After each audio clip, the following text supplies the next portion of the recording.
But at Indianapolis speeds, you're always one moment away from catastrophe. And that car is certainly destroyed, but you can see Mike moving inside the car. He's going on the inside of Ryan Hunter-Reay. The car launched into the fence, ways beyond comprehension. Conway's car didn't just collide, it became a missile. Bro, I just want to know, what was he thinking while this is happening? He is in midair at over 200 miles an hour. He knows he's about to hit something, about to hit the wall. Just, what is he thinking? Like, man, this is about to suck. But it seems like a lot of these drivers, they just be so calm. Maybe he was thinking about, you know what? I wonder if my wife made my favorite steak tonight. Or maybe I should take her out to dinner. Did I take out the trash? Did I take my dog out before I left? Huh? I don't know. What's good, y'all? It's your boy Ross back at again with another video. So I'm going to check out brutal motorsport crashes, but they get increasingly worse.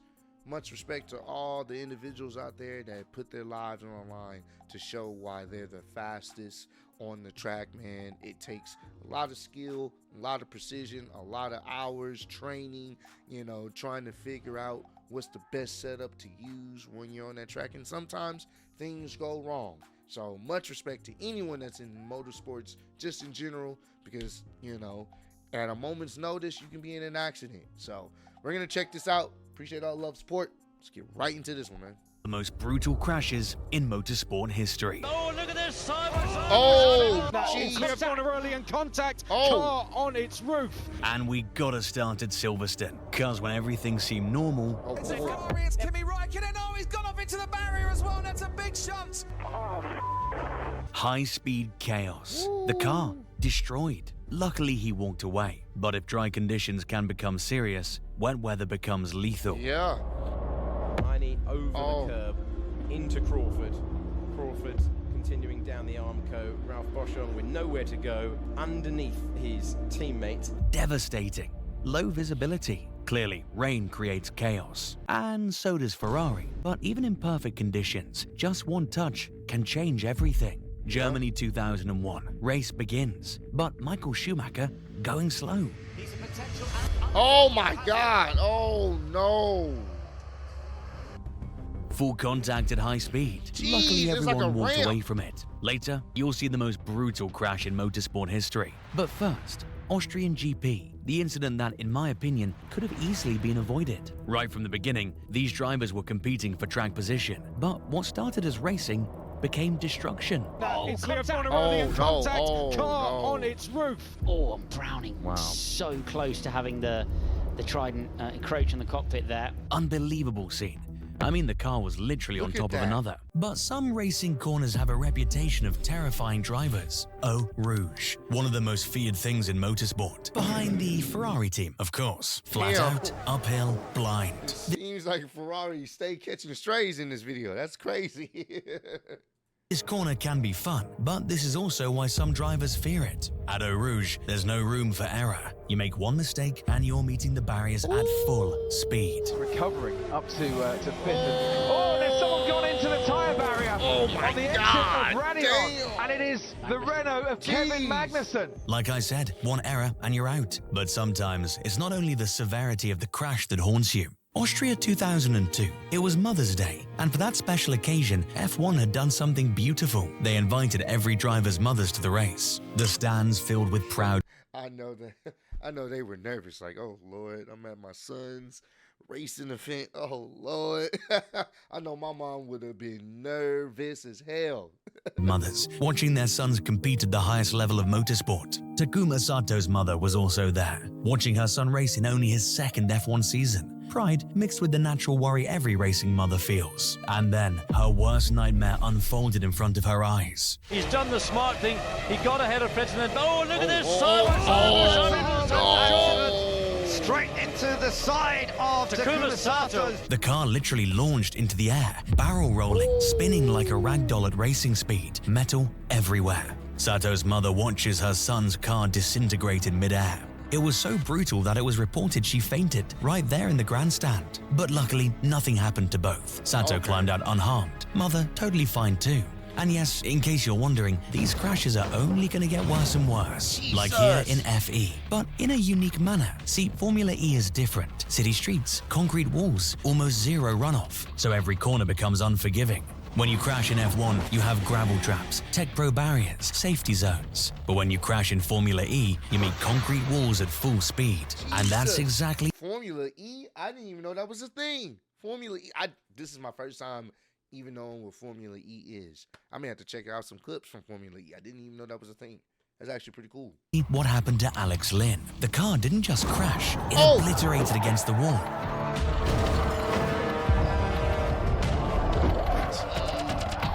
The collision was so insane, it brought the entire race to a stop. And so did this incident. Spa-Francorchamps, the cathedral of motorsport, the most beautiful, most insane track on the calendar. Yes, that same track as earlier. Luciano Berti, a young Brazilian trying to make his mark in F1. He already had a massive incident in Germany earlier that season, but he came back, still fighting, still trying to achieve his dreams. But Spa doesn't care about your dreams. Spa demands respect, because on that track, once you have even one moment of lost control, Luciano Berti gets too close to Irvine with the worst possible result.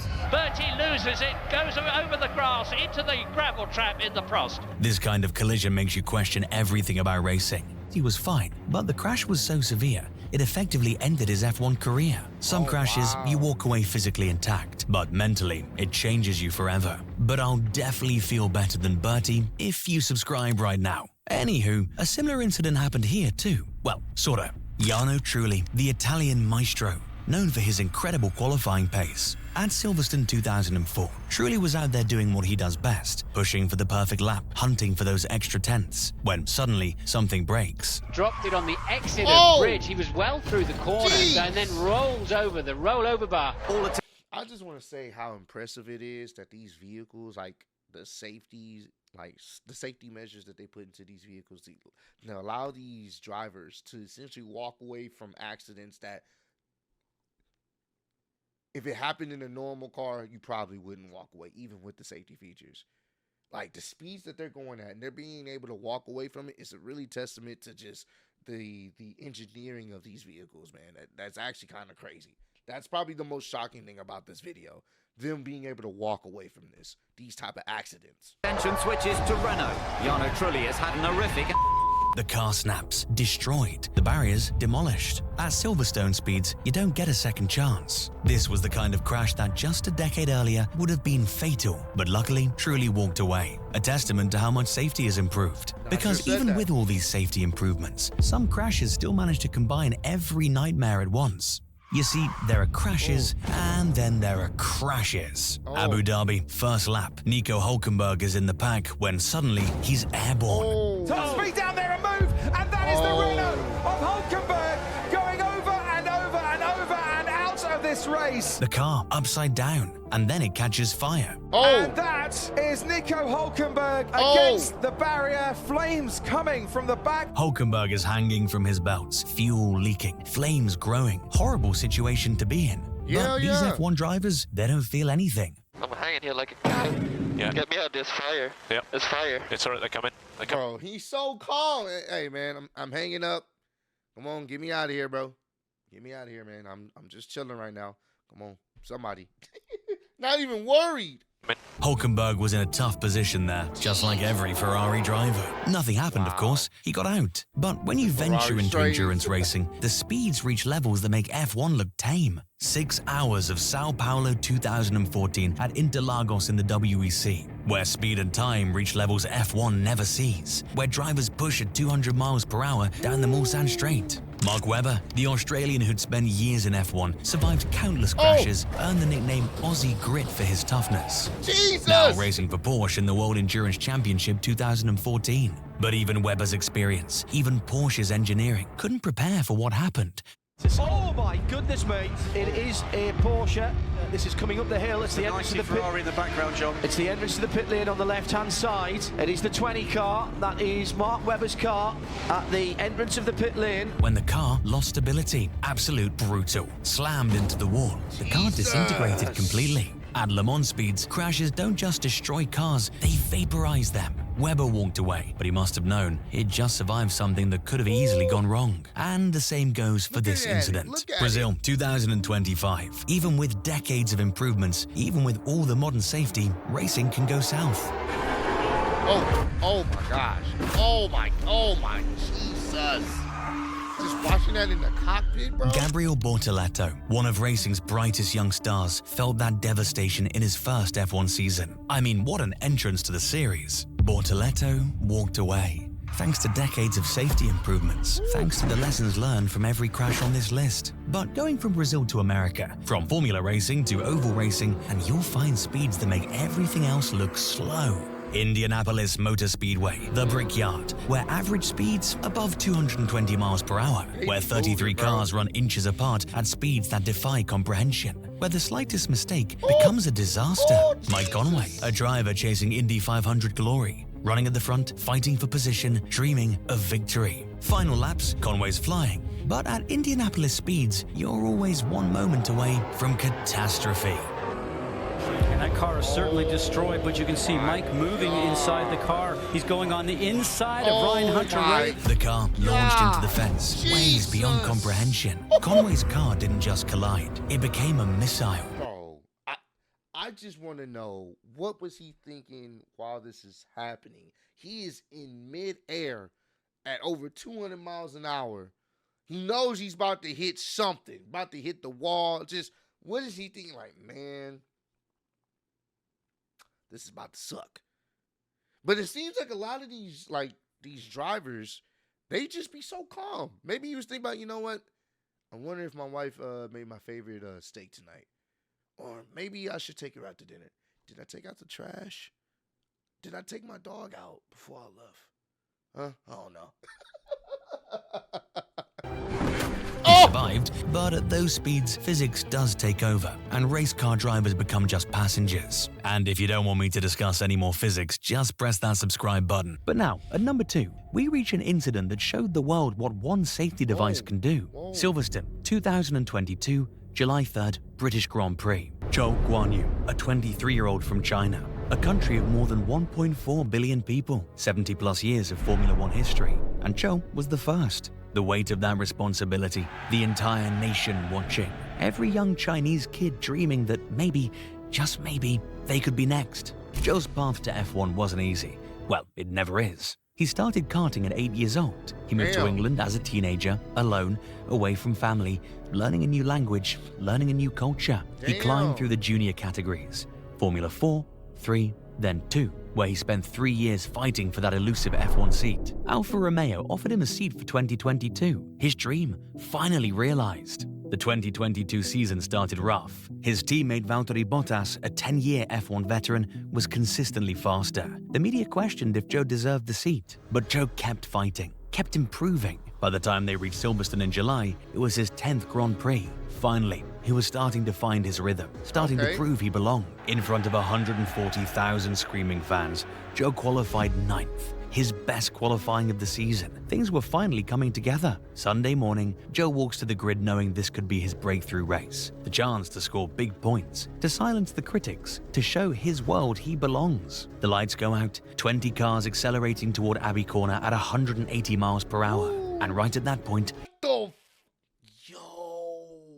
at the start? Bro, they just started. At 180 miles per hour. And right at that point, job before the car digs in. Now there's only one thing between Zhou and the track. Look at that, bro. Look at that. That's what protected him. He's riding upside down at like 180 miles an hour, and this is what protected him. Saved him in this moment. That's insane. Halo. The force was so violent, it literally carved a path on Silverstone's surface, one journalist reported. The Alfa Romeo vaults the fence, gets wedged between the barrier and catch fencing, trapped on its side with Zhou still inside. I didn't know where I was because I was upside down, Zhou later said. Wow. Then there was some leaking, but I didn't know from where. I wasn't sure if it was my body or if it was the car. For several agonizing minutes, marshals worked to extract him from the wreckage. Zhou had to unbuckle his own helmet, had to free himself while trapped in a tiny space between metal and fence. Finally, they pulled him out, conscious, talking. "I'm okay, all clear," he posted hours later. Look at that, bro. It doesn't even look like he was in a major accident like that. That's a blessing. That's insane. "Halo saved me today. The roll hoop failed, the car was destroyed, but that titanium structure the device drivers once hated kept Joe's head from being crushed for over 100 yards of devastation." It saved him, bro. But now, out of all incidents shown earlier, here's the most brutal motorsport weekend. The weekend that changed everything. The weekend that broke Formula One. April 29th. It started Friday. Rubens Barrichello, a young Brazilian with everything ahead of him, had just mounted a curb at the Variante Bassa at 140 miles per hour.